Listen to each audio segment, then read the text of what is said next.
It's Friday, so you know what that means, ladies and gentlemen. It's time for the Avengers to assemble once more. Of course, I'm joined by Egon and Sarah, and today we're going to be delivering another CryptoWave show. Let's dive into it.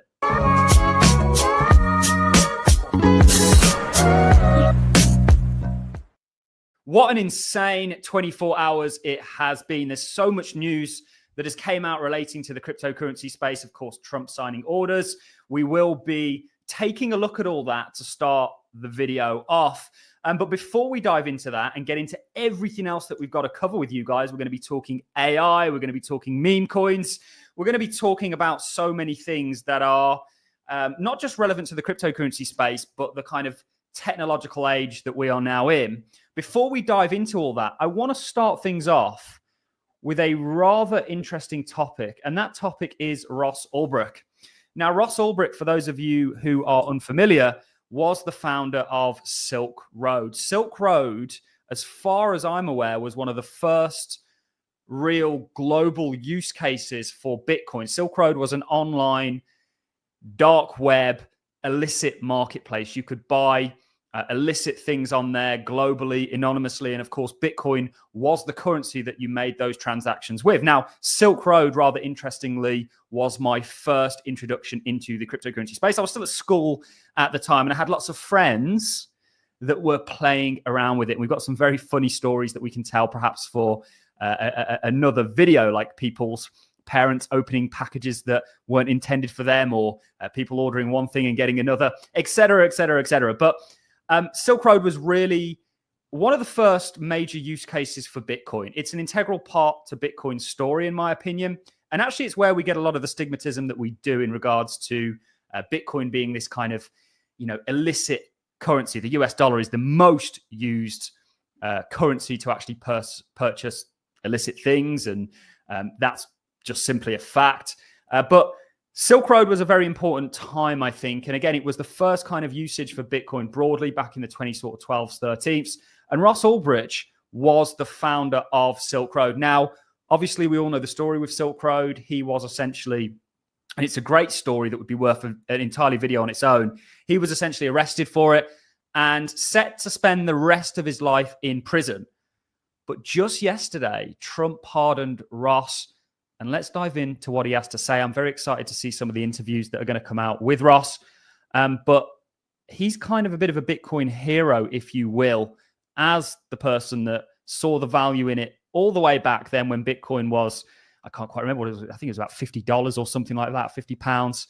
And he's now out once again, and undoubtedly, I think, going to have a role in the crypto space once more. So let's look at what the message was he put out yesterday after being freed by Donald Trump. Last night, Donald Trump granted me a full pardon. I was doing life without parole, and I was locked up for more than 11 years. But he let me out. I'm a free man now. So let it be known that Donald Trump is a man of his word. Thank you so much, President Trump, for giving me this amazing blessing. I'm so grateful to have my life back, to have my future back, to have this second chance. This is such an important moment for me and for my whole family. It's an important moment for everybody who's been working for this for years. This is a victory, and it's your victory too. And this is an important moment for everybody, everywhere, who loves freedom and who cares about second chances. So it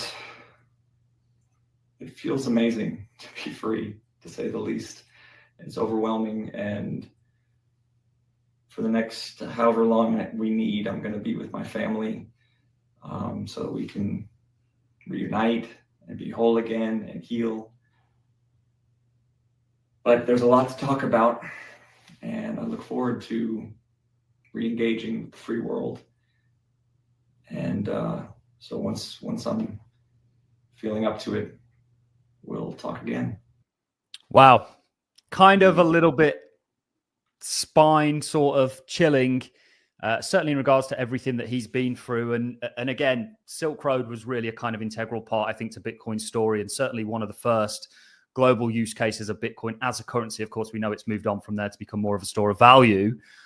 But not everybody thinks Ross should be out, because ultimately he did create a kind of dark web illicit marketplace that some would say there was harm committed as a result of.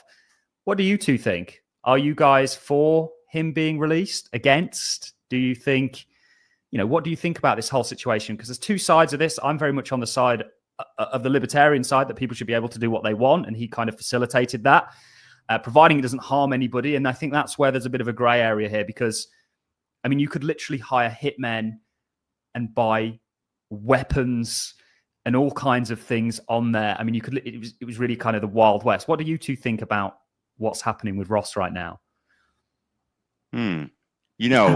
Bad or good innovation brings something new at the end of the day. So he created a market to share freely what people have to share, and become in a very ugly place who people done not good stuff, let's say like this. But it helps, to progress in the evolution of the space. And I think even if it's in a certain bad way viewed, I think has bring a lot of interesting new evolution in the marketplace.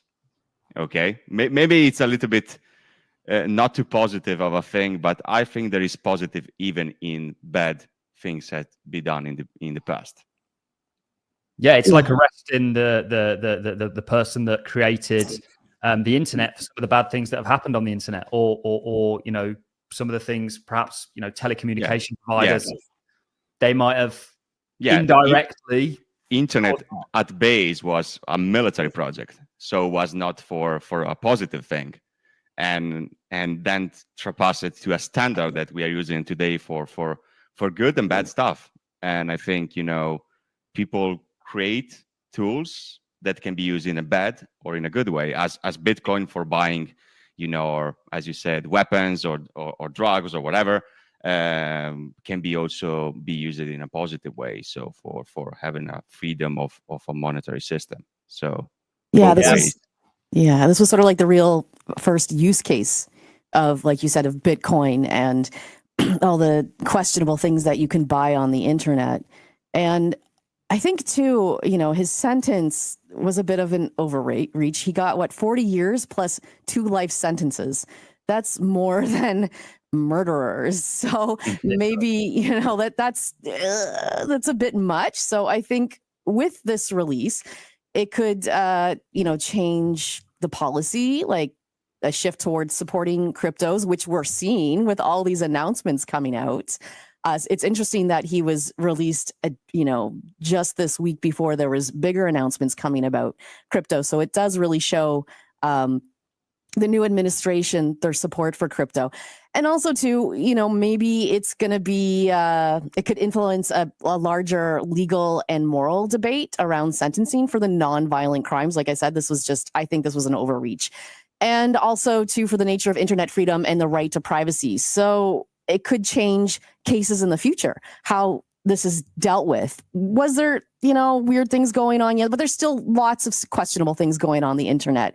But I really see this as a victory for the cryptocurrency space in the internet. And I'm really happy for him. You can just, it's almost like tear comes to my eye when I see him. Like what an exciting and emotional day this must be for him and his family.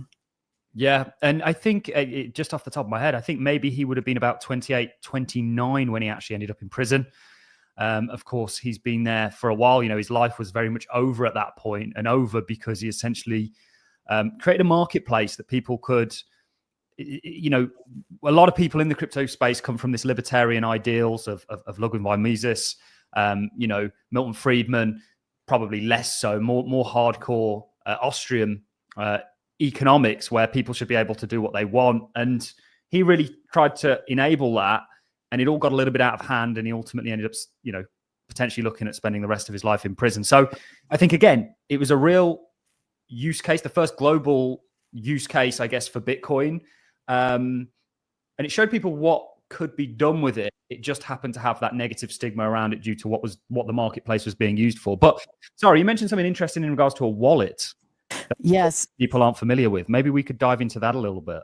Yeah. So I read somewhere that he has a wallet holding 430 Bitcoin, which is equivalent to 45 million US dollars.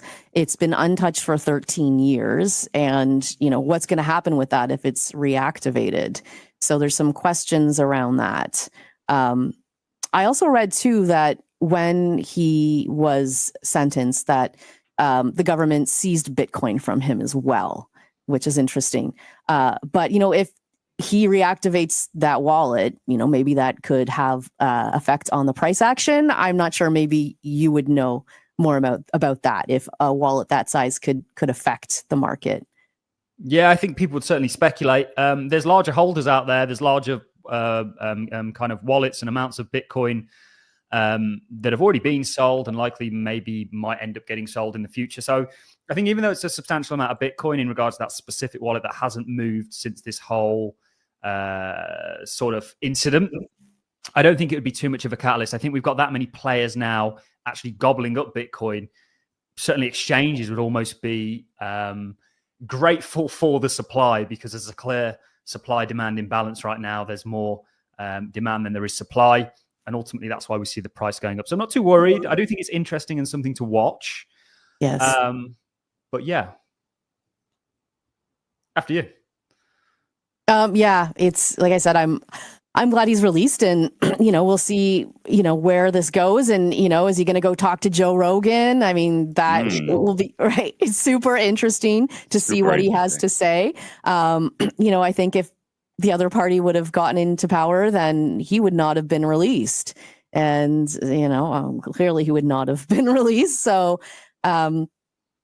yeah, I mean, let's see what he has to say next. That's what I'm looking forward to. I would really like to see his views on the cryptocurrency space as it is right now, because he was obviously a believer in Bitcoin and Satoshi's vision. We're very far removed from that. And I'd like his take on the whole sector right now, what he thinks is interesting, what he thinks isn't, because he's clearly an individual that has an unbelievable insight in regards to technologies that are going to transform the future. To recognize Bitcoin back in 2012, where the only reason I heard of it was because of Silk Road and its use case. It'd be interesting to apply that brain to today's market and see what he has to say. We've got a hell of a lot to get into, guys. Let's kick things off with a little bit of news that also broke over the past 24 hours. Moving on from Ross, I'm personally happy he's free.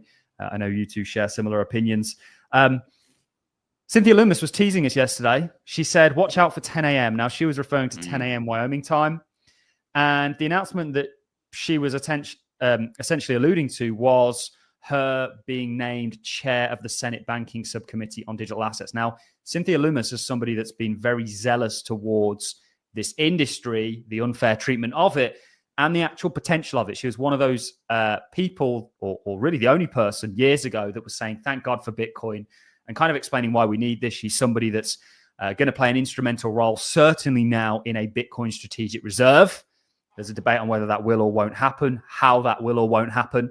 I do think it's likely to happen, whether that's just in the case, in the form of them not selling the Bitcoin that the US government already holds, some of that confiscated from Silk Road, in fact, a lot of it, the majority of it, or whether that's they actually go into the market and start to actively gobble up supply, which they're already doing through the US institutions like BlackRock and everybody else. Remember, US ETFs are the largest holders of Bitcoin in the world right now.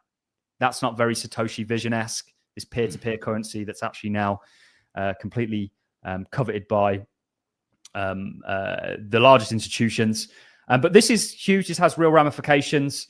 There was a hell of a lot that actually also came out yesterday. To pull up another screen, I'm going to pull up a few screens here, Egon, so you might have to be a little bit nimble. We have the SARB 122 bulletin retracted. So this also took place yesterday. I don't think she was just alluding to the announcement as it related to her, but I think more broadly, this is the bulletin that essentially affected how banks hold crypto. And if they were to hold crypto, it would go against them as a liability, not as an asset. Now that has been retracted and essentially done away with, which means that banks can hold crypto now without having it as a liability and actually having it as an asset. So a fair value accounting rule now likely put in place. BNY Mellon had a kind of exemption from this. Interestingly, on the back end of all of this, JP Morgan Chase, within a few minutes on their website, are now offering Bitcoin custody and credit line services. So it's very suggestive that they've been doing this for a while. I'm going to go ahead and pull up another screen. Like I say, we're going to be jumping around quite a bit here. This is David Sachs commenting on all of this. David Sachs agreed. Again, Cynthia Lummis, SARB 121 was disastrous for the banking industry and only stunted America's innovation and advance of digital assets. I'm thrilled to see it repealed and get the SEC back on track to fulfilling its intended mission. So this bulletin essentially stopped. It was put in by the old SEC, Gensler we've now gotten rid of. We've said goodbye to him. It's amazing what came on the back end of that in regards to meme coins and all sorts, which we'll talk about. But this bulletin is no more, which means banks can now enter the cryptocurrency space and they can now offer it to their clients. And some of the biggest banks in the world are already positioned to do this and acting on this.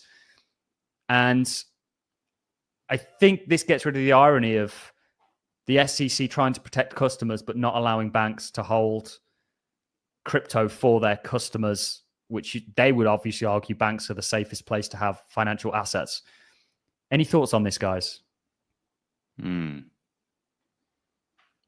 So just so I understand this correctly, like say if my bank here in Canada, they're now able to sell crypto like the way I buy it on an exchange like Kraken or Newton. So I could go to my banking website where I would, buy shares or whatever, and now crypto would be available to purchase if they decide to go down that route. So the harmful nature of SARB 121 was that it basically made it so that it wasn't worth banks getting involved in this because they couldn't, because it would upset their entire business model of their balance sheets, their reserves, et cetera, et cetera. They'd essentially, if they were to hold crypto, have to account it as a liability, a loss kind of. They couldn't have it as an actual asset due to the fair accounting rules. What this means is that's now done away with.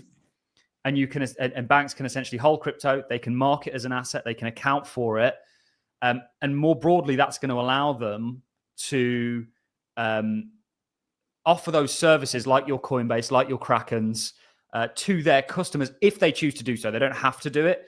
But why would a bank offer services? Well, it's because they can collect fees, they can market make, et cetera, on the back end of it. So it's likely they're going to get involved in the crypto space. So you might see your bank now, because of this, remember this is American specific, actually starting to offer crypto services, opening up to a broader audience in a regulatory compliant and kind of, I guess, safer manner. So that's kind of the lowdown on all of that. Yeah, that's huge. That's huge. It really opens up the crypto market to people that might have been intimidated about it before, instead of going to the exchanges and using the wallets, etc. Now it's like, oh, I can do this through my bank. So I think that sounds bullish to me. if it is bullish. It is bullish. Sure. The concern is that they have the control over your crypto now, because you give them the security and all the storing of your case, whatever, on their behalf. So I think there is, a lack of ownership, and this is the base of crypto, I think, and decentralization at the beginning. Yes. So maybe bullish for the price, not so bullish for Satoshi's vision or the kind of not your keys, not your crypto mantra. And that's the way the whole space is going. It's so ironic that this space was created to kind of defy the traditional financial institutions. The opposite is in fact true today. It's empowering them, it's enriching them. And as Whitney Webb would say, in some regards, crypto likely is going to play a role in this digital prison that they're perhaps trying to keep us all in. Yeah, this is the price for adoption. There is no adoption if banks or other institutions come in, because you will not be able to access, easy form, this this financial crypto. Mhm. So Mhm. it's a price to pay. Yeah, bit of a double-edged sword, I guess. Very much so. There's so many double-edged swords here. There's so much irony, and we'll talk about the crypto strategic reserve, the digital asset strategic reserve, which is probably what we'll come on to next, and what David Sachs, the crypto and AI czar, had to say yesterday. We'll look at also what Trump had to say, and then we've got so much more to get into in regards to AI and everything. But I don't really know how people thought the Bitcoin story would go. Did they just believe that essentially we'd see some sort of an orderly transition to everybody just using Bitcoin? Or, I don't really know how they thought all of that was going to play out. But if they wanted to be embraced, there would, of course, be a capture by the traditional financial systems, which we are, unfortunately, now all seeing with the likes of banks, et cetera, getting into it. Now, David Sachs, the crypto czar and AI czar, was on Fox yesterday. Let's dive into what he had to say. There's some really interesting things on the back end of this. Yesterday, there was the digital asset strategic reserve announced, and the Bitcoin maxis were, you've seen that. Is it a witch in a film somewhere going, I'm melting? Because it didn't mention Bitcoin specifically. It mentioned digital assets. And this plays into what we speak about a lot on the channel in regards to how impactful this technology is and the arms race for it. We're already seeing that with Bitcoin. Remember, US companies own more Bitcoin than anybody. US miners are one of the largest mining power, certainly in regards to pools, and they're largely owned by, if you look at the largest holders of all Bitcoin miners, it's big institutions. We've looked at some of these things before all of this news, trying to spot the footprints in the sands in regards to these institutions. What I want to do is dive into this, because this was extremely interesting and telling. Again, this all came post Cynthia Lummis saying big announcements coming. So I think she wasn't just hinting to her own role and that announcement and then electing her, but more a wave of things to come. And remember, we've still got more things to come in terms of executive orders and the actual enactment of all this. People frustrated that the price didn't go up. These things take time to play through. Let's play this clip and then we'll proceed. For the last 4 years, the Biden administration has basically prosecuted and persecuted crypto companies, really driving them offshore. I've heard so many outrageous stories by founders, by entrepreneurs. The Biden administration would not tell them what the rules of the road were, and they would then get prosecuted. And what the industry wants more than anything else is regulatory clarity. They're saying, just tell us what the rules are, we will abide by them. And the Biden administration would never do that. And because of that, all the innovation was basically moving offshore, and America was about to lose this technology of the future. And we want that innovation happening here in the United States. And I think it now will happen in the United States because President Trump has declared that the U.S. must be the crypto capital of the world. So it creates this working group that you will chair. What will you be looking for, and what type of guidelines are you looking to put out? Yeah, so a few areas. So number one, market structure. We need to define what is a security, what's a commodity, what's a digital asset or collectible. So there's a few different categories here. So defining the market structure is important. Second area is stable coins. I think stable coins are a really interesting area. It gives us the opportunity to extend the dollar's dominance internationally. We can basically create a digital dollar that people all over the world will use. And then the third area that we're going to look at is we're evaluating this national stockpile for digital assets. We haven't created it yet, but we're going to study that issue. For the last. Wow. So stable coins are a big one. We've spoke about how the US is actually going to solve some of its monetary issues.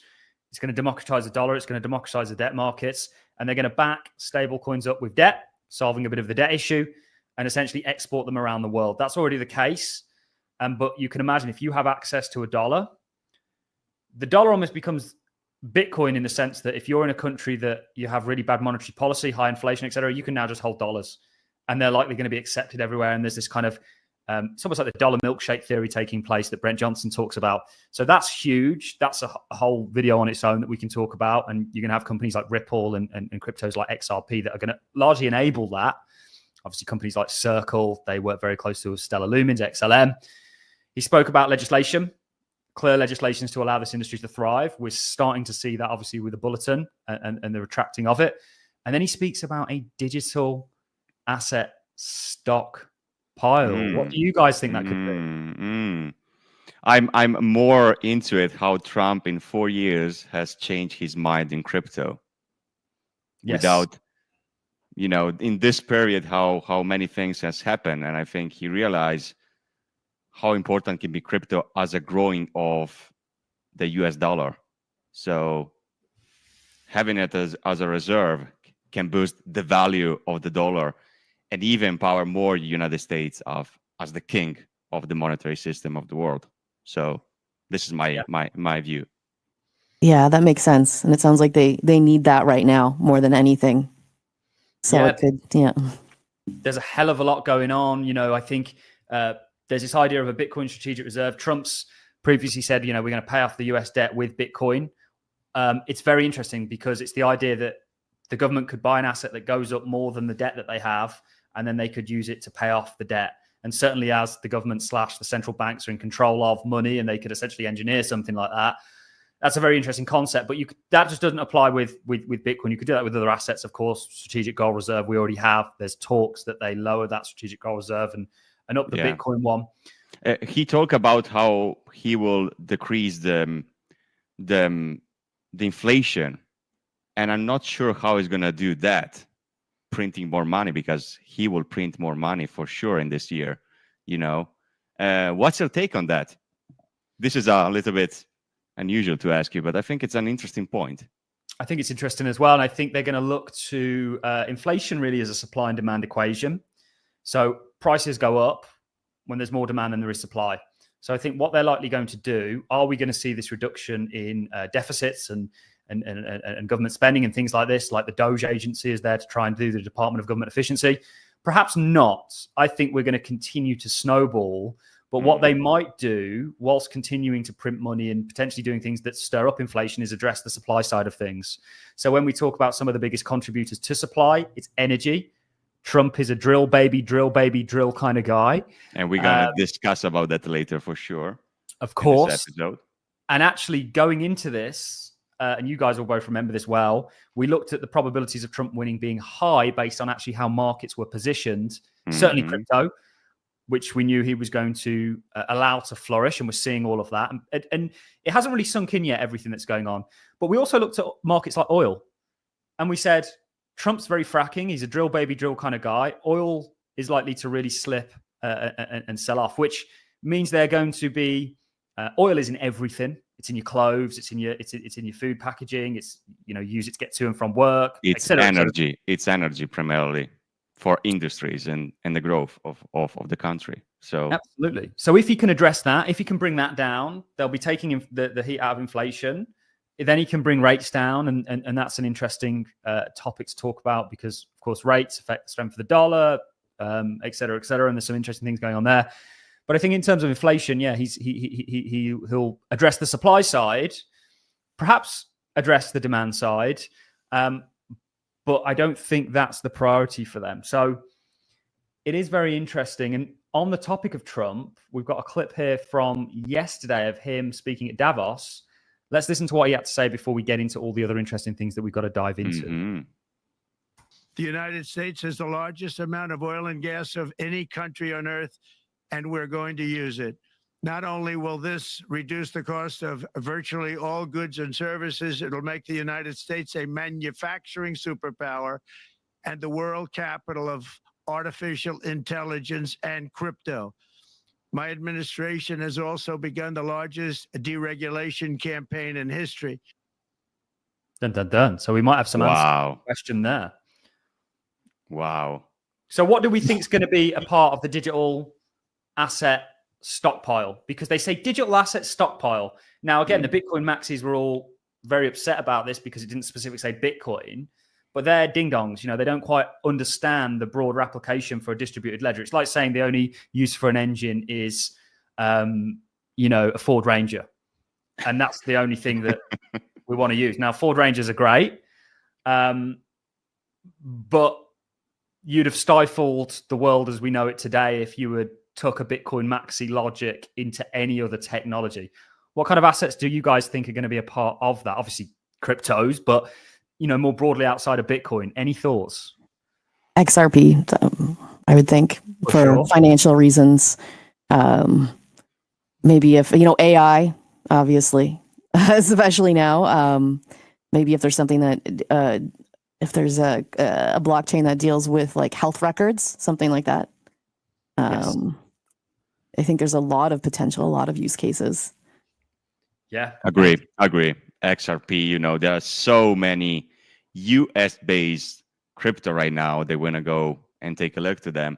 I think there are a bunch of really nice projects that will be, in the market of USA for sure.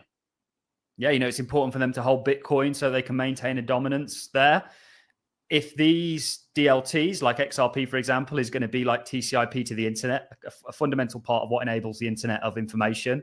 If XRP enables that internet of value, the ownership over that, or the lion's share of that, or the control over that becomes a matter of national security. And actually, it's very interesting talking about the internet of information. Peter Thiel, who I'm sure we're all aware of, is an unbelievable investor. And he essentially was an early investor in Facebook, obviously now Meta, LinkedIn, Uber, some of the biggest tech companies in the world. Peter Thiel had an involvement in, essentially being an American helping America gain dominance technologically. He was also an investor in Ripple, which started its journey out as OpenCoin, and actually even gave grants like $100,000 to Vitalik Buterin on a grants program back in 2014. So technology, in some sense, is as important as fiscal dominance, technological dominance, because of the data and the information that you can derive from that. And in regards to their strategic digital asset reserve, there's going to be, just like they back companies like Google, the big tech companies, and lean on them often, and we've seen a lot of things come out about that. You're going to see a similar thing with these crypto companies and the cryptocurrencies themselves. So it's very, very interesting. But that's all just broke over the past 24 hours, guys. So we've not even got into some of the interesting content that we have lined up for you today. I think one place you want to take us, Egon, is in regards to the $500 billion announcement in regards to AI investments. Maybe we can get an overview. Absolutely. And I will share maybe an article on that, what is happening over here. Because this is exciting. And it's pretty underestimate how can this boost crypto and AI in general, because Trump announced an AI infrastructure investment up to $500 billion. Insane. And it involves, of course, OpenAI, Oracle, SoftBank as a primary investor. But a day after comes Microsoft that will invest in this period $400 billion. It's currently investing $80 billion right away. So companies are interested, government are interested in this AI thing, and this is putting down the railroad of a bigger plan on these projects that will change the world as we know it. This is the new internet. This is the new things. And crypto, as he said in his speech, is very attached to this progression of technology. As maybe crypto, as known, is AI crypto, let's say, in general, it's always thought as a different playground thing. I think crypto is software startups. So it's like new startups in the Silicon Valley that are building better AI than decentralized one. And this will bring a massive benefit to this AI project. So we have crypto regulation, we have AI investments going on. It's very logic that AI crypto project will skyrocket this year. It's going to be huge. What's your take on that, Rupert? Yeah, I think AI is just this very impactful, powerful technology all by itself. And there is actually a crossover when it comes to the cryptocurrency space. There's inherent problems with AI. There's also inherent problems with the kind of techno-feudalistic world that we live in. And that is the sense that the internet and the important technologies that we are interacting on right now is essentially owned by very few companies. And there's a lot of power they can derive from that. So there's a need to decentralize that. There's problems that crypto can solve. There's a lot of investment going into both categories. I wonder if we see an announcement in regards to a sum like that into the cryptocurrency space and certain crypto projects. Because why are they investing in AI? They're investing in AI to make sure that they're competitive, certainly with the likes of China. And actually, the same thing applies, although differently, in regards to what these two technologies are doing, and there is some crossover to crypto. If we're now building this kind of internet of value, the control and dominion over that becomes very, very important, and certainly geopolitical positioning. And actually, AI is exactly the same in the sense that this technology is unbelievably impactful. I don't think enough people understand AI in the sense of where it's currently at and the kind of hockey stick trajectory that we're now on in regards to what it's going to be able to do in the future. We're in the next 5 years, this is a 4-year investment plan, going to see a different world, a different economy arise. And two technologies that are fundamental to that, of course, is AI and crypto. Hence, David O. Sachs being absolutely. So, And if you dig more, the US is becoming the Silicon Valley for crypto right now, because it's not only regulation, there is needs for AI infrastructure. What AI infrastructure means, because people think about optic fiber, whatever. No, they are data centers. It's compute power. And what Trump said about drill baby drill, it's going to use that energy underneath the ground to power grid, power stations, and provide compute power. And this is not only for a normal centralized project. This is for the entire crypto, because any software that is AI or not needs electricity, needs compute, needs processors. And if you bring to the market a place that you can build your next project, your next decentralized Google, whatever it is going to be, that place will attract many, many people, many brilliant minds, And I think what is Trump doing, it's very intelligent, because he's creating the field for the next monopolies of the technology for the future. And this is a lifetime opportunity for the United States to capture this booming technology, and is doing it in the right way. So absolutely. What Sarah thinks about all this AI thing going on? Yeah, I mean, I love AI, and yeah, I agree. If it gets into the wrong hands, and that's not good either, just like with any technology. But, you have Elon Musk, right? There's that drama, him saying, oh, well, they don't have this money. And then there was Kevin O'Leary saying last night, and like you were saying, Egan, like it takes a lot of energy to run AI. So they're going to have to build a lot of data centers. And I know that they're starting to build them in Texas. But how long is that going to take? Is most of these billions of dollars going to be spent on just actually creating the data centers? Kevin O'Leary also mentioned a few other places where they could do this: West Virginia, North Dakota, and Alberta here in Canada. But then there's the whole issue of, Trump is about to throw a lot of tariffs our way in Canada. And they're one of our biggest trading partners. We supply them a lot of oil. So I don't know what's going to happen there, but it brings up other questions. That's another topic. But I am curious just about the data centers and how much is that going to cost, and how long is that going to take?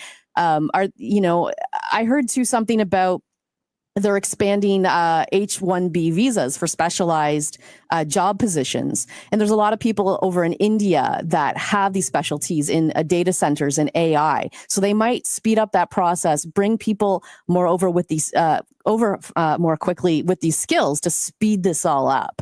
So I think that's a very interesting point. Let's see what happens. Like, okay, so someone told me this the other day, like Trump, sometimes what he says, could it be more declarative than realistic? Right? We're going to Mars. Oh, okay. Are we? Okay. Let's see. Yeah, but I do appreciate the ideas, and I get it. Like they're competing with China. China is they're far ahead with this. I think we're probably about on par, America and China, with the AI technology, but they want to become the world power with it. There's also something else too, if I may bring up Larry Ellison. Okay, I'm sorry, but he creeps me out. Okay, I don't really trust him. There was a video that I saw yesterday, and what did he say? Okay, there's a clip of him from Oracle's financial meeting, and he says everyone would see it. Your body cams would be transmitting that the police would be on their best behavior because we were constantly recording and watching everything that is going on. Citizens will be on their best behavior because we will be recording and reporting everything that's going on. So this guy said that. That kind of freaks me out a little bit. And also, he was mentioning about cancer vaccines. And I think that's great. If AI technology can help out with, cancer detection, curing cancer, that's amazing. But he did mention something about like vaccinating every single person. We've done that before. We've seen how that's gone. Maybe it's out of context, but some of the things he says I find are a little questionable. So again, let's see how this all plays out and how much of this is going to be done, where it goes from now. And sorry, I'm putting a little more of a darker, perspective on it, but those were the rabbit holes that I went down. It's the base also of the internet. We are sharing our photos, we are sharing our content. So it's indirectly, we are already screwed, if you want to say like that. So, so I'm interested, but overall we'll be prospecting about 100,000 new jobs in the US. And for do at the data center, you will think, that is complicated, it's lost. No, you can literally build up a data center in 6 months. Wow. So it's pretty quick. Yep. Okay. So this can really hit the market. And OpenAI has a huge investment. They have a new O3 version of ChatGPT going on. And what this does is they need exceedingly more compute power because they are optimizing ChatGPT and the AI software to consume less compute power. But the problem is more and more people will utilize that, and we are not currently seeing the changes that AI is bringing because there is no massive adoption in this field. So this will hit the market and nobody is expecting the results. And going also on that topics, we have some projects that have been mentioned on Forbes over here about top decentralized AI project in 2025. Ooh, interesting. Before we dive into that, Egon, let's actually just look at what Trump had to say specifically about it. Absolutely. And then we'll get into the crossover into the cryptocurrency space. Absolutely. The article was a really good one. Actually, we speak about, and we have been speaking for a long time about decentralized AI systems, kind of marketplaces for AI. And actually, deep in is this category. We talk about these data centers. We talk about these kind of cloud centers. We've interviewed, I think, the second largest Bitcoin miner, and Bitcoin miners are essentially data centers. They're a very similar kind of framework, just with mining equipment in there. But it's exceptionally interesting that the cryptocurrency space can actually help this innovation, not just from a kind of protocol and software point of view, giving provenance to these AI models, which they currently struggle with. That's why they hallucinate and you have all these weird things coming out. But actually they can help in regards to sourcing, which is what a project like the Artificial Superintelligence is doing, the various components that enable this AI. When we think about AI, we think about this kind of thing that exists in the ethos somewhere. No, actually AI it's physical. It's data centers to hold all that data, to run these large language models. It's compute centers, web service centers that do a similar thing. And then there's, the kind of software and the protocols that go on top of that. And that's largely controlled by a few companies. But let's dive into what Trump had to say. Also, really, Sarah, I like where you took that in regards to, as beneficial as AI is going to be in many areas, there's undoubtedly going to be cons to it. One of that is surveillance. Here in the UK, they have cameras that use AI to identify criminals. Okay. You can imagine where that may go in regards to identifying people more broadly. We talk about these things like surveillance states and all this. AI is going to be crucial to that. In many regards, actually, so is crypto in regards to this trackable, traceable kind of global currency. And I don't think that takes away from the positives, but it's certainly something to think about. Let's dive into what Trump had to say about this $500 billion AI investment. Together, these world-leading technology giants are announcing the formation of Stargate. So put that name down in your books, because I think you're going to hear a lot about it in the future. A new American company that will invest $500 billion at least in AI infrastructure in the United States, and very, very quickly, moving very rapidly, creating over 100,000 American jobs almost immediately. Wow.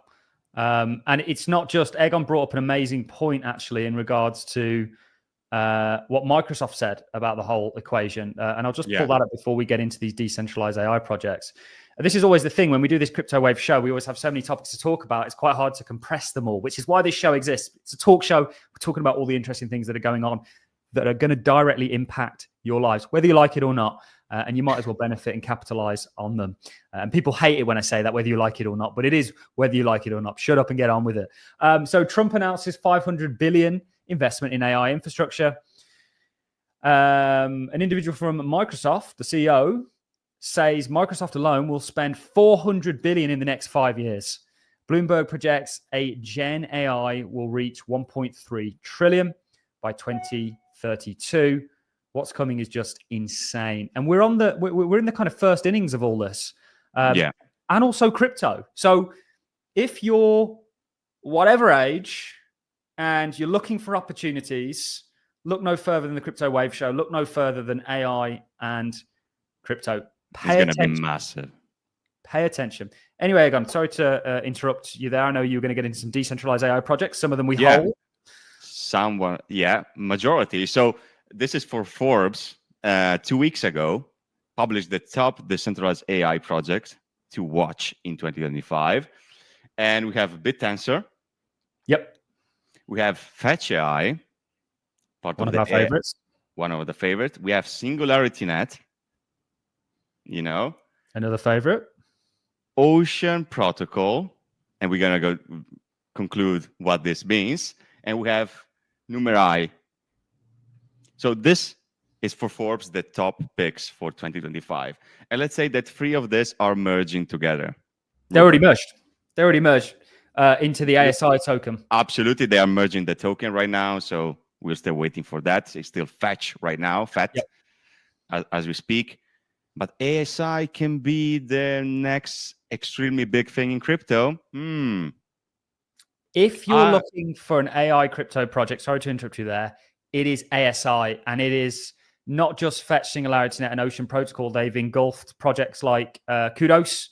There's a number of others out there. And one may ask, well, why do we need all of these various protocols to enable an AI competitor to essentially the kind of techno-feudalist Microsoft, Amazon's, whatever it is, that are also doing this and might end up with a monopoly over it? Well, it's because each one of these individual protocols and crypto projects brought a various component to the AI sphere. Kudos, we've interviewed Kudos, we interviewed their CEO. They are a computing protocol, a deep-in protocol that pulls compute together. And then you've got storage plays, you've got some of the systems like the large language models and things like this. And the Artificial Superintelligence Project, which is 3 of the 5 coins mentioned, it's now 1 in ASI. It's FET currently, as Egon rightly says. I think is the biggest AI crypto project that there is, period. And one of the only real competitors to OpenAI, Google, some of these companies. Sorry to interrupt you there, Egon. I know you were going to go somewhere. No. Yeah, I want to underline that because I think AI projects is going to be the next big thing in the crypto space after, a stable coin, XRP, HBAR that we already covered. I think AI coin, ASI primarily, I think is going to do really well. We have, many of others render. We have taken on Flux what they are doing. So there are many projects building. And remember this is not crypto projects. These are startup technology projects that are doing something different than OpenAI, Google, and so on. So there is an application for this project in the real use case in the world and will be adopted in a way or another in the economy for sure. They will need transparency. We absolutely hope. I don't think OpenAI, Oracle, and few of them will capture the entire space. There will for sure be needed some decentralization in these key things, like medical, as was spoken by Sarah, or also in the military space. How that can be safe, putting military technology into a proprietary centralized thing. We see hacks all the time. We see hacks of these centralized sort of systems all the time. Actually, one thing is if you have a distributed system, it's very hard to hack. It's very hard to gain control of. It's very hard to gain because inherently it's decentralized. You've got multiple attack vectors that you need to deal with, not just one. And that's one thing that's very revolutionary about decentralizing these AI systems, these AI kind of, what would the right word be? Systems, I guess, is the most fitting word. But there's many other advantages to having decentralized AI. One is you don't give all the power to the companies that already have all the power on the internet. And there's no one central point of power, and you can own a piece of that protocol that's enabling it all. Yeah, and I have been through different hacks in different companies, so that is bad because you rely on certain entity to secure your entire business, and if you're hacked, you lost the entire business. There is many situations. You can have backups, you can have everything, but it slows down the process. Decentralization can really save you and put you in a good spot. Also, if you're treating very delicate data, or you need to share a computer, you need to build a startup, you cannot rely on centralized projects because they are very strict on the use that you can make on them. This is the problem mainly, and the space that the centralized AI project will grow. Because if you have a particular need, you cannot rely on OpenAI. There is restriction on developing certain things. You will go to smaller players, and I think this is the space where crypto decentralization AI will have his part of the pie. And maybe new project will build on that and expand to the audience and bring new products to the market. Yeah, and there could be even more copyright control too, right? When it's decentralized, where right now in that Forbes article, it was saying how OpenAI is being sued by a lot of copyright owners. And with the decentralized AI, it's all accounted for. It's all vetted for. Yeah. So it could fix those issues too. And let's say the OpenAI when went to the market, they say they will not training their model on copyrighted stuff. Mm-hmm. That's huge. Okay. But in reality, they have done that. Of course. They also read YouTube content. Rupert, your YouTube was scanned from OpenAI for sure. Your voice, what you say, and many information. So this is a big problem because we are feeding without any control, without any restrictions, some models that are extremely powerful. They're getting data everywhere. So there is the problem of the monopoly. And the tightness with Microsoft is really tight because there is a big control of Microsoft on OpenAI, on the OpenAI decision, because it's indirectly very tight. There is products of Microsoft that are based on OpenAI technology. And there was the discussion about the CEO of Microsoft about this technology, about this Stargate thing.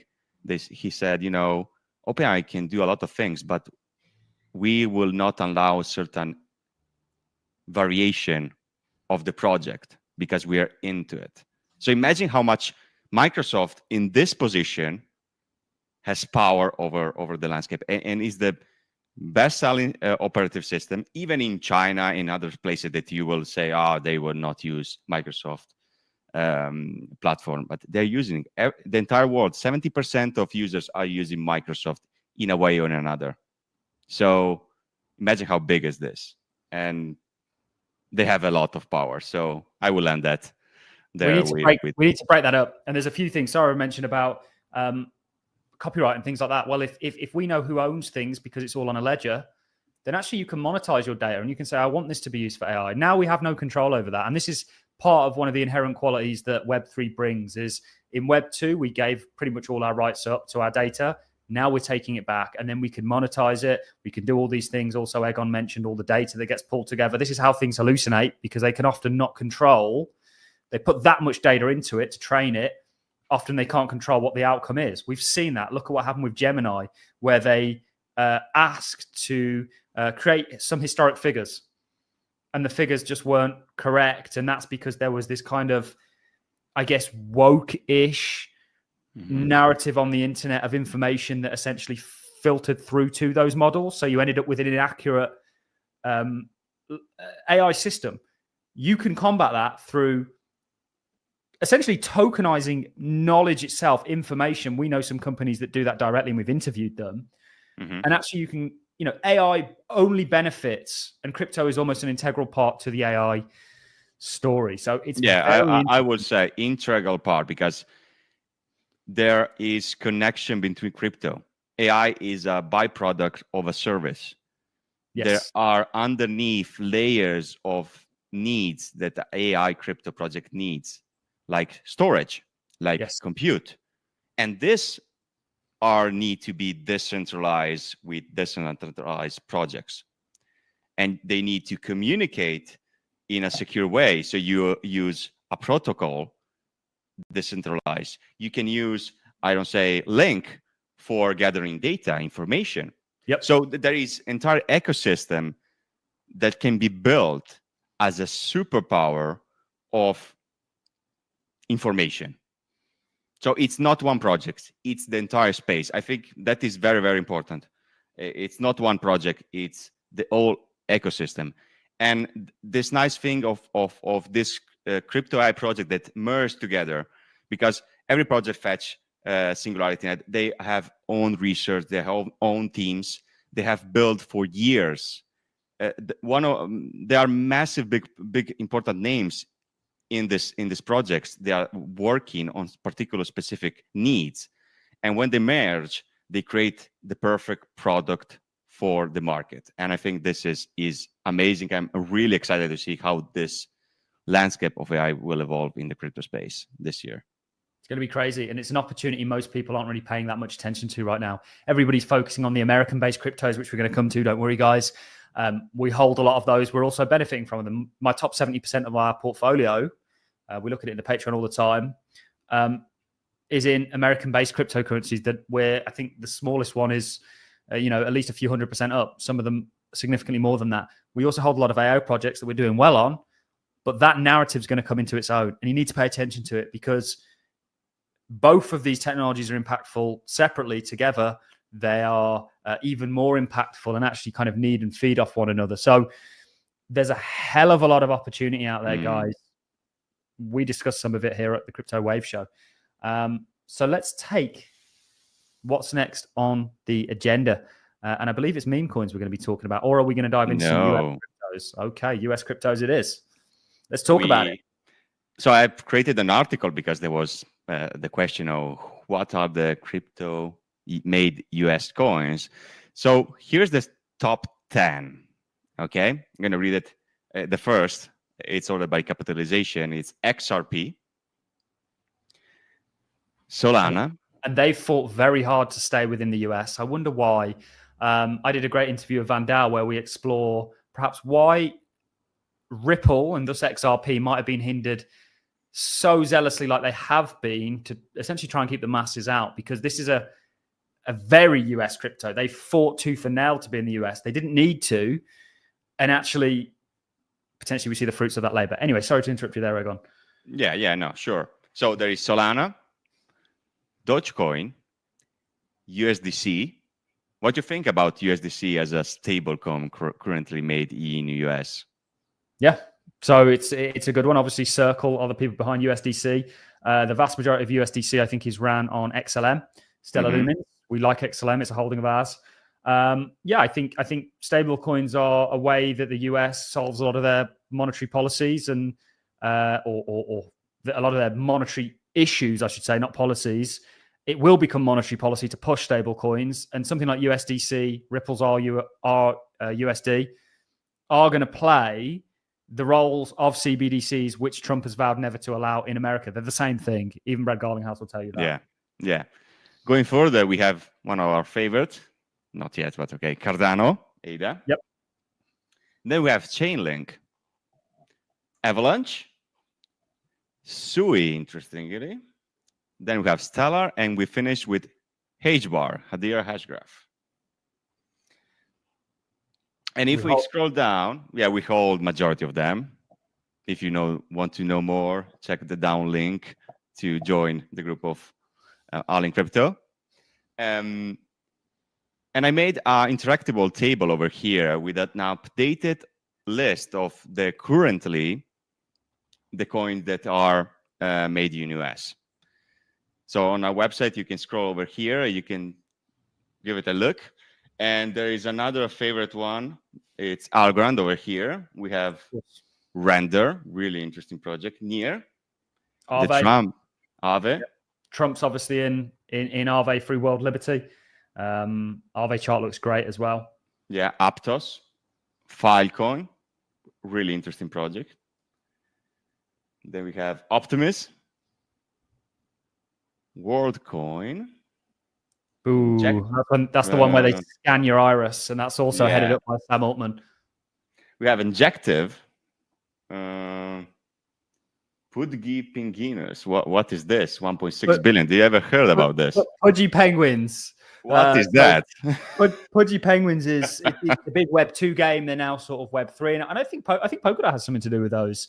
But there's a hell of a lot of cryptos that are now clambering. Even Tron is in some ways trying to become a US crypto, obviously because of what we just spoke about with the digital asset strategic reserve, and what may be coming for crypto could be similar to what we've seen with the AI investment.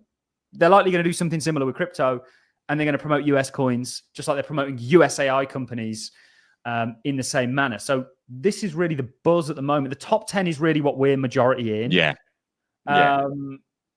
Sarah, what do you think? Have you got any favorites? I know you like meme coins as well.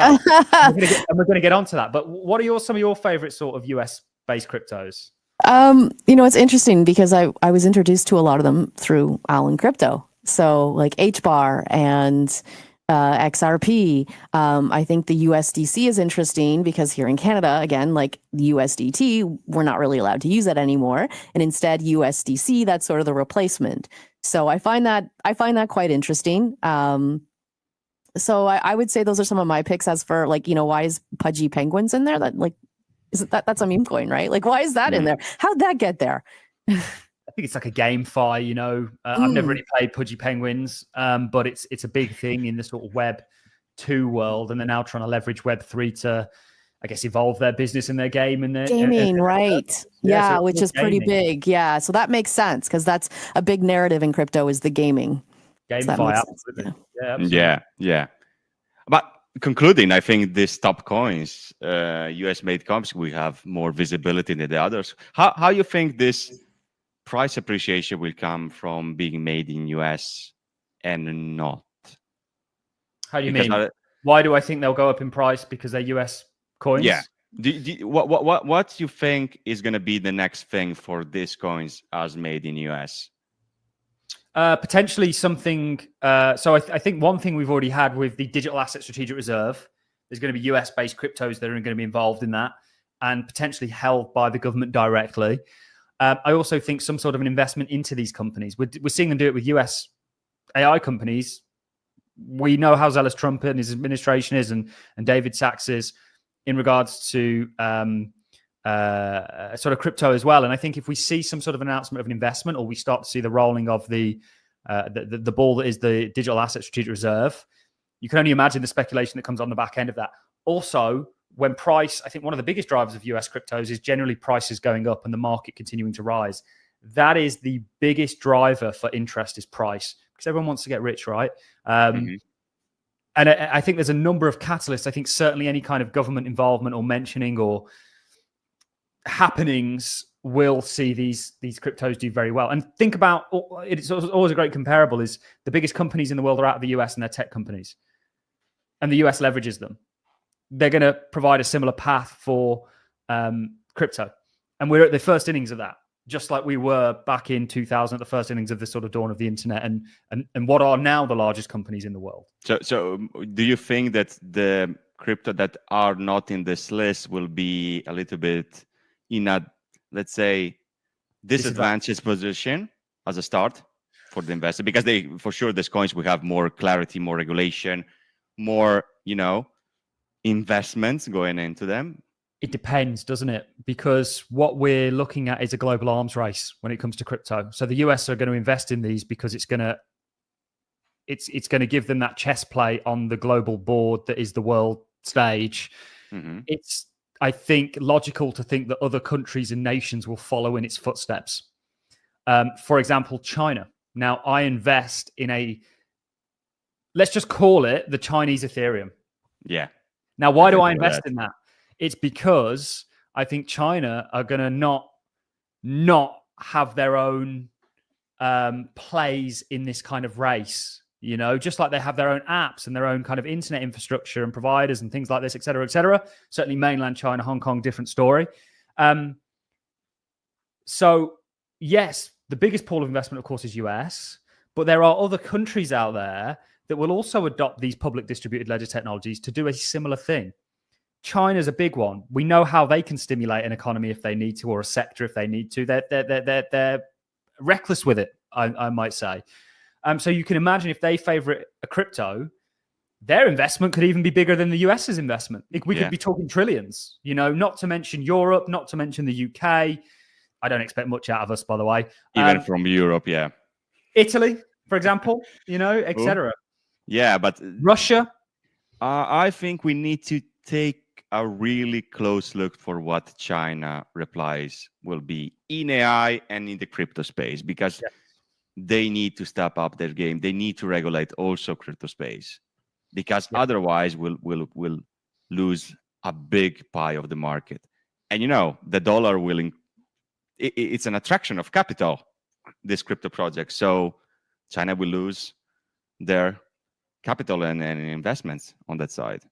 Yeah, it's interesting. I was listening to Alexander Wang, who is the CEO of Scale AI, and he was talking about how China's competitiveness in AI could be limited because of chip controls and export controls that the US has in place. So maybe that slows them down a bit. Maybe not too much, but I thought that was an interesting point that he made, that when it comes to the race, who's going to be bigger and faster and better, China could be limited. They could, but they have a uniqueness, which I'm not saying is a good uniqueness, in the form of communism, where they can instruct, like we've all seen these videos of them building cities in an unbelievable amount of time, and that's because of their sort of political nature. They can assemble people probably far easier, perhaps, than the free market can. This is a good debate. I don't agree with you, Rupert, because the main compute field producing industry is Taiwan. Yes, of course. And it's a very good relationship. So just to put in perspective, to put in work a CPU, GPU, whatever factory, with the current technology, if you have the current knowledge of NVIDIA, it will take you at least 10 years. Because there are special rooms, there are special, it's extremely, extremely difficult to build compute, CPU, GPU processors, extremely complex. And this is opening, there is the need from Trump to have this compute because he's investing $500 billion in creating server farms. So he will buy NVIDIA, Intel, whatever, CPUs, 100% from them. And they're in a good relationship with Taiwan. Can be this a thing that gets spicy from the China with the tensions with Taiwan? Because, it's a very, very interesting topic. And what more, they're also putting tax imports to China. So maybe it's may get even worse the situation. So they are stolen from what they say this is their land, Taiwan, and also they're putting restriction on China. So Very interesting. Yeah. Very interesting. We've got this kind of communist versus free market. It's going to be interesting to see how that plays. So my only point in the communist kind of regime is they can say, right, everybody's here now. Whereas in a free market, it takes a little bit of time. But actually, there's many reasons why actually a free market could, and I'm ultimately a believer of that myself, a free market will beat sort of government controlled approaches. Sarah, I know you're going to say something then. No. Okay. Yeah. So it's going to be very interesting to see that. To bring that back to blockchains, they're going to do a similar thing with blockchains. If this technology is going to usher in this global system, a control over it, I mean, you can imagine the kind of investment. Money kind of becomes no objective when it comes to controlling. I mean, can you put a value on the internet? You can put a value on some of the companies, but you can't put a value on the whole thing. And those companies are only valuable because of the slice of the internet that they have. Anyway, we're digressing. But interesting topic. Yeah, very interesting topic. We could do an entire CryptoWave show on this. Let's have a more fun one with meme coins. Here we go. All this Trump, Melania coin.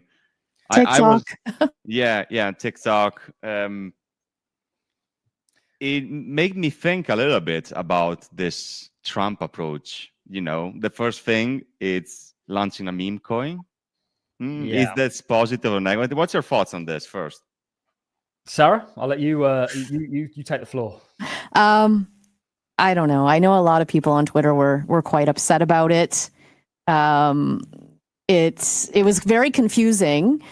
I think that, is it positive? Is it negative? I just want to see where this all goes. It takes away from other coins with real utility. Yes. I think it took liquidity out of the markets, and everyone was trying to ape into Trump. Where is it going to go? Is he going to add utility to it? What's he going to use it for? So maybe not jumping to conclusions yet. I know also the Democrats are investigating all of this. So that's been opened against the Republicans. I'm not sure where that's going to go. There's a lot of unanswered questions. Did I buy some? Yes, I did. It was such a crazy night. It was late night on, what was it, Friday or Saturday, and there was all these rumblings. Oh, was he hacked? What happened? There was some guy running around at the crypto ball being like, okay, this is going on. No one knows. And so I was like, I'm going to gamble. I think I got it around $5, which, not a lot, but I'm glad I got it. It's a very interesting story. Then the Mania coin launched, same thing. But then we saw the TikTok coin launch, and that was misleading because you have already two political figures that released a legitimate meme coin. And so Ryan Fournier, that might not be how you pronounce his last name, he's the chair of Students for Trump, launched an unofficial TikTok coin. And it got rugged right away, and he made millions, and he was bragging about it. And did I buy some stupidly? Yes, I did. I was, okay, well, Trump did. And why are we trusting politicians all of a sudden? I don't know. But I thought maybe this was going to be something to help TikTok out. And I absolutely got rugged. And then the Millennial coin came out, and luckily I made some money back with that. Then there's also the Vine coin that came out yesterday as well, which is interesting. What are your thoughts? So what's the Vine coin, first of all? Is that official? Is that not official? What's going on there? I'm not 100% sure. I think I saw it was maybe the original owner of Vine might have launched it. Don't quote me on that, but there was something quite interesting behind that one too, right? So now we have these corporations and these politicians launching all these meme coins in such an unregulated space like we've never seen before. So what does this mean? Is there going to be more, obviously more attention, more mass adoption? Is it going to be more regulated? I have so many questions. So I'm curious about your guys' thoughts. What do you think about all this madness? I'll let you go first, Egon. Yeah, I'm a little bit, let's say, not happy about the approach of Trump. It's like, does he even know what's going on? I don't know. First of all, he was asked about his meme coin. He was like, and Melania, come on. it looks like he's taking fun of the crypto space, and I think the price was represented about these choices. For me, initially, it seems a little bit as a cash grab from Trump, with no utility. Because imagine, it can be interesting. If you're an intelligent politics, you will launch a coin maybe to finance government spending, or to build hospitals, to build services for the more unlucky people, or who really need some money, to eat or whatever. I think that will be a very interesting and let's make America great again without, being this cash grab guy. But on the other side, if you see it, I think there is positive, because it means he is accepting crypto in a funny way. And what will happen? People will need to regulate this Trump coin, this Melania coin, and the other coins. So I'm in the middle spot. There is a lot of bad things, because I was not expecting about Trump to launch a meme coin at first, but maybe the first thing has to do is sign some more regulation, or some more important crypto stuff related.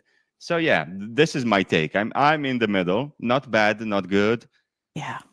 Yep. Me We're too. gonna see. Me too. And I don't think he'll rug us, right? Like, is the president of the United States going to pull a rug? I don't think so. Wow. It can happen. It could. It could. I don't even think he would know it was happening if it did. I mean, this is the kind of, I saw him get asked about it. I can't remember who it was. And he just seemed oblivious. And they were like, do you know how much you've made? And he was like, I don't know.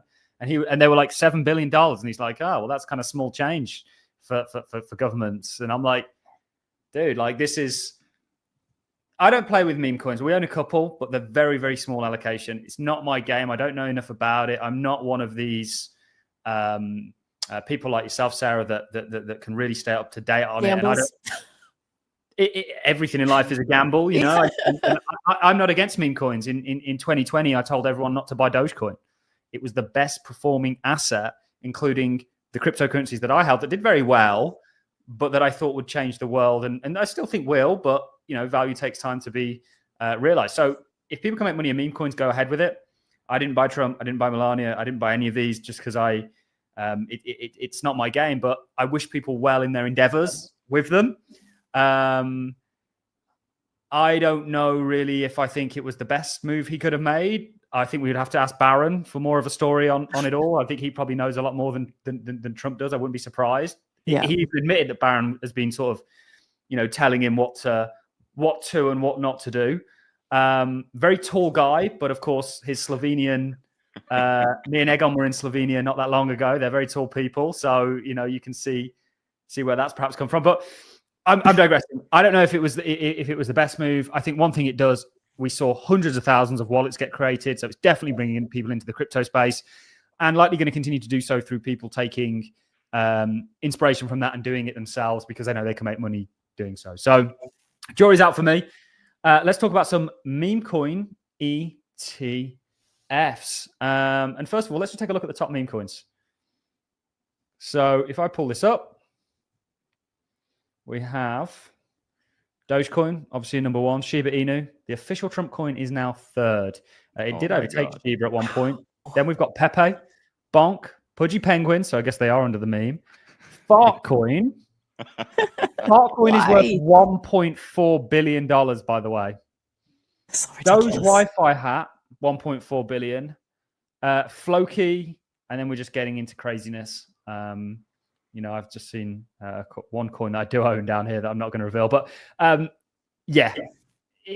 now actually at a stage where these memes are getting taken very seriously, because we're seeing ETFs get launched. So I'm going to go ahead and get rid of that screen. And I shall pull another one up, because you can say what you want about meme coins, but guess what? Institutions are now filing for Dogecoin ETFs. Do you guys know the history of Dogecoin? No. What is the history of it? So the history of Dogecoin was, I can't quite remember the creator's name, but it was created sort of, I think maybe 2014, 15, perhaps even earlier, around about the same coin as Litecoin. It's essentially they use the same mining pool that Litecoin uses, or the mining consensus that Litecoin uses. So you can mine Litecoin and Dogecoin. That might be a use case for Litecoin perhaps, and something to catalyze its price. But Dogecoin was literally created as a joke, a complete and utter joke. So much so that the founders actually went into hiding, because once they created it and it was out there, they were like, oh, we don't really want our names associated with this, certainly with all the heat the cryptocurrency space was under. And then it really made its resurgence. It's done well every single bull market, but really with Elon getting on the back end of it and now talking about using it for the currency in Neverland. Of course, Neverland's what I call Mars, because we're never going to get there and live there. Let's not. Now's not the time for us to reignite that debate. No.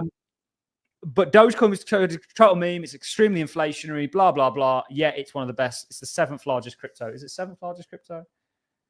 7th largest cryptocurrency in the world at $53 billion. So, what do you say? And it's obviously being taken seriously now with ETFs, slightly more money flowing into it. And it's not just, and I'll get rid of this screen as well, the Dogecoin that's going to get an ETF. It's the likes of Bonk, which I'm sure many of you may not have heard of. There's 33 ETFs here, or 33 in total. This isn't all of them. But you've got the likes of Bonk, was filed by Rex, Dogecoin, and the Trump coin are all looking to get ETFs. So clearly, there's institutions out there that are looking to make money off this, and that's because they know people are interested in it. Never underestimate the madness of crowds. It's not about what I think about the market. It's not about what you think about the markets. It's what the collective mind thinks about the markets. And never underestimate the madness of crowds. So if people think something's valuable, it is, period. That is Bitcoin. It's not about all the energy that it uses or all of this cool stuff, because that's kind of, a variable of it being valuable in the first place. Beauty is always in the eye of the beholder. If somebody thinks Dogecoin's valuable, it's valuable. If enough people do anyway. TikTok does it for sure. Absolutely. We looked at that last week. What do you think about these ETFs, guys? Well, I saw that they added a Doge clock on the U.S. Reserve website, so that's kind of interesting to see on the Department of Justice website. Yeah. Not Department of Justice. Sorry, we wish the Department of Government Efficiency. Yeah, the U.S. Reserve website where it has that. Wow. Yeah, so I don't know. I mean, who would have thought this is where we would be a few years ago? It seems a little just far-fetched and ridiculous, but here we are, and I think that's exciting. I think it just shows, we're moving forward, and crypto's being taken more seriously, and more people are going to start coming into it. Yep. My beef is just with the fact that I think meme coins take away from some of the sort of real changes that this technology brings. But it brings regulation, and even I don't like meme coins in the first place, as you.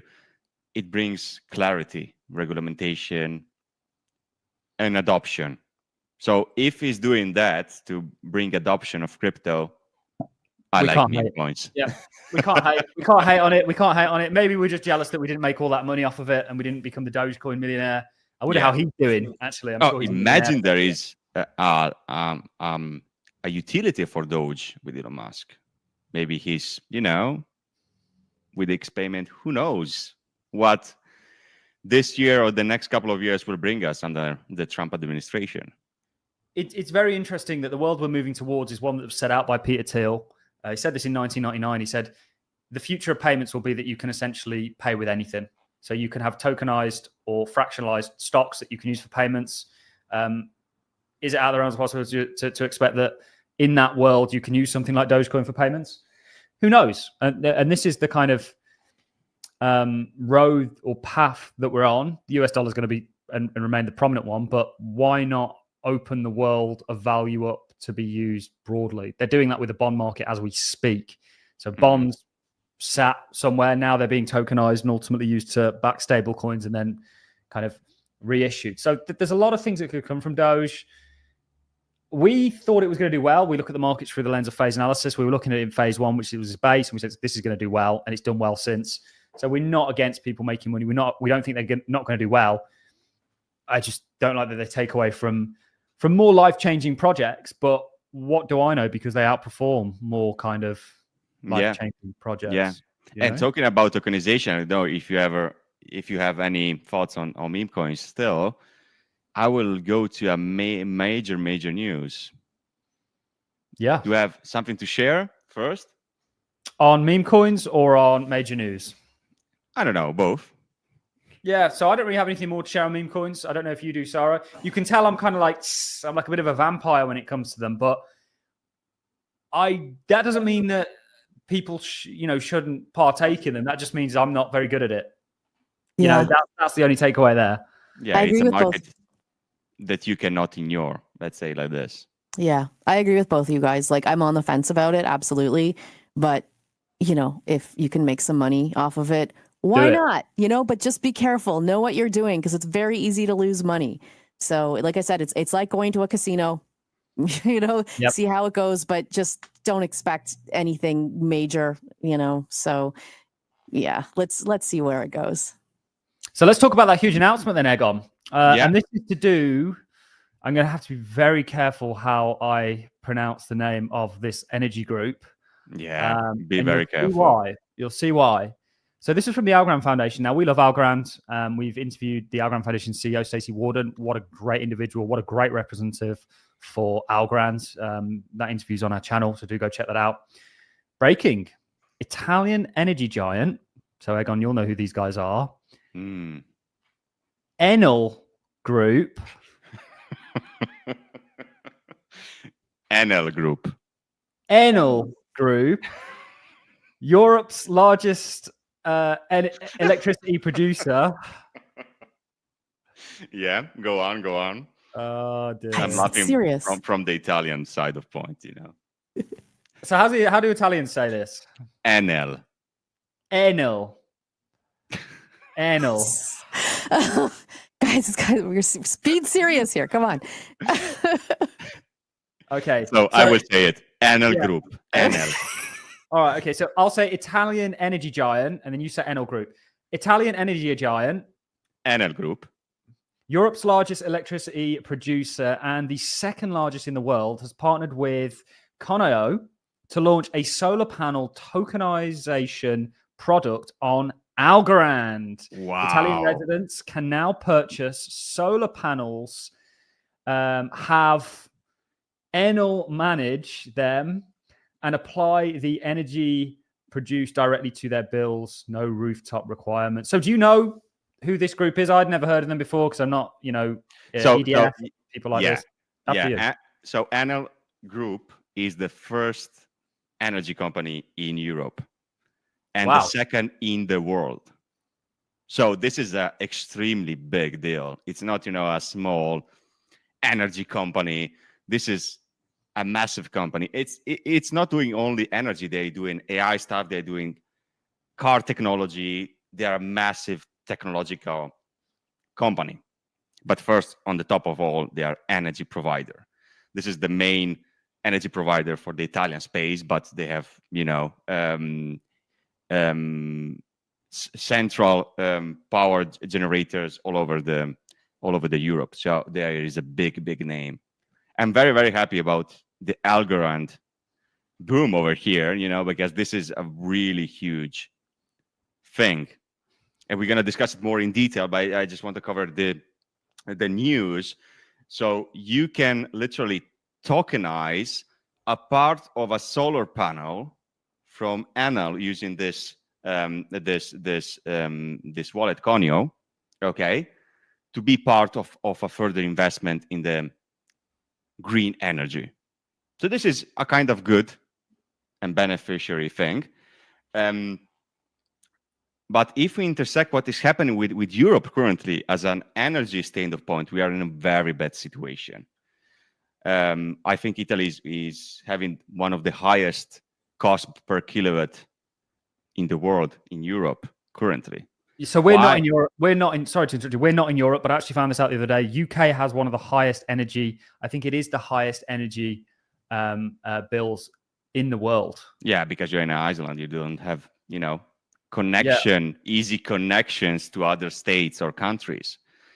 But the major problem of Italy that has a lot of resource, they have banned in the 80, 90 year nuclear technology development. Italy was the first technological advancement in the world in the nuclear space.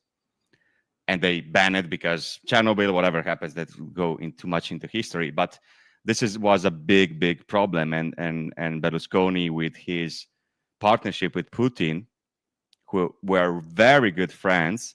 They were great friends. They were really good friends, great business partner, was the main contractor for gas import. So Berlusconi was one of the men who developed the connection with Russia in the gas perspective. And in a certain way was very benefit for let's say for Germany, because if you want to grow as a country, you need energy, and there is no energy in Germany as nuclear or carbon right now. So there was importing gas, they were expanding, and so on. We know what's happening right now with Russia. And so I want to go to another news over here of the Prime Minister Meloni for, I think, 1 week ago. She was at the World Future Energy Summit, okay, talking about energy and wanting to be, as Italy, the main hub of Europe from energy as a bridge from Africa to the Europe. Okay, this seems like okay, that's a nice thing. They're being in the United Arab Emirates, they signed the contract. So we are dealing with big energy providers, can be really big energy providers. And if we attach that to the news about the Algorand, who can provide this knowledge and this building capabilities to provide the generation of electricity to solar, to nuclear plants, whatever it is, can be Enel. This is nothing official. This is me trying to figure out how big Enel's impact can be in the future. So if Enel can provide solar infrastructure in Africa, and that Africa, they have a lot of sun, we can grab a lot of energy, and if we can use that energy to go in Europe, because now currently we are facing this energetic problem. And as we talked before, what is doing the United States, it's drill, baby, drill. They have the energy. They can convert that petrol into energy and into compute.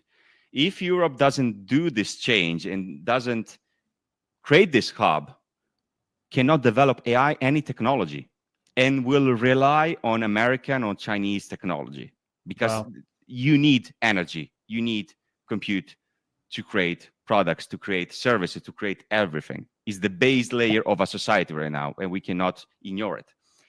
So imagine Enel goes to Africa, builds solar panels, nuclear powers, whatever, and enables you through this tokenization to be able indirectly to invest in these projects or to own a certain solar panel in Africa.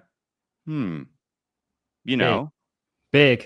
Can be massive. I think if this happens, I want to underline, this is rumors. We don't know nothing about this. We are just speculating about this news.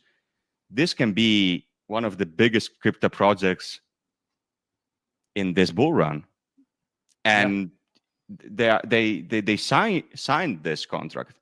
So they're willing to spend a lot of billions of euros to provide whatever is needed for this energy independence of Europe. And Algorand can be a key part tokenization can be a key part of this energy revolution. Yeah. You know? And it solves a hell of a lot of problems on the way there. Not only that, it doesn't just enrich Europe, it enriches whatever country in Africa may want to offer those solar panels. And you can buy them, whether you're in Africa, you could buy them anywhere essentially, and then ultimately contribute to Europe's energy grid and get a yield off of it. Everybody wins. This is a win-win for everybody. And this is one of the great things about DLTs. Through tokenization, you're democratizing, you're opening up markets that typically investors haven't been able to get their hands on. For example, Red Swan, we've interviewed a number of times, $8 billion worth of commercial real estate they're tokenizing, and you guys can get in on that through their funds and things like that they're offering. There's just millions of examples, and this is big, could be big and could see Algorand become a juggernaut. And that's just one thing they're working on. Do go and watch that interview that we did with Stacey Warden, the CEO, because we talk about multiple use cases Algorand's working on. All of them could be big. All of them. Yeah. And the tokenization is going to, in the future, it's going to be the new startup investment. It can be that you buy that token, that NFT, how you want to call it, and that can become a product, a physical product that delivers not just an instant thing. It can, over time, a solar panel can gather kilowatts over a day, and in 10 years, how much energy and how much output of that single investment can take to your token right now. So it opens such a broader and interesting adoption of crypto in this particular sector that let's remind ourselves, energy is the key thing for the future. The role of the evolution of the society, and there is a Russia physical law who says this, the human advance is based on how energy output can he get. So it's a physical role. We need that energy. And Algorand doing this, and this partnership with the second largest energy company can change many things. I'm very excited about Algorand right now. And, we are not even talking about the staking coming online. There are multiple things. So quite interesting. Second biggest blockchain in terms of nodes actually contributing to that decentralized network. 3,100 and something nodes. Obviously, we've interviewed John Wood, their CTO, loads of times. Guys, make sure you're subscribed to this channel. Sarah, I don't know if you have anything else you want to add. No, I'm excited and terrified for the future, but I think there's a lot of great things coming down the pike. And on that note, I think we're going to wrap things up, ladies and gentlemen. I want to thank my co-hosts, Egan and Sarah, for coming on and spending the time with me. And I want to thank all you guys at home for watching the CryptoWave Show. We're going to bring one of these every single Friday. It's a bit more chilled out. We geek on the crypto space. Every single day we have conversations like this. We want to bring those conversations to you, and the CryptoWave Show is how we're doing it. Do check the links in the description when you become a community member. Also, we are going to start uploading these into a podcast format. So if you're cutting the grass, if you're washing the cars, if you're driving, hands-free, of course, it's a great hour or so listen to help you guys stay up to date with some of the interesting things that are going on in this industry, but more broadly around the world. That's it from me, guys. I'll see you all in the next Crypto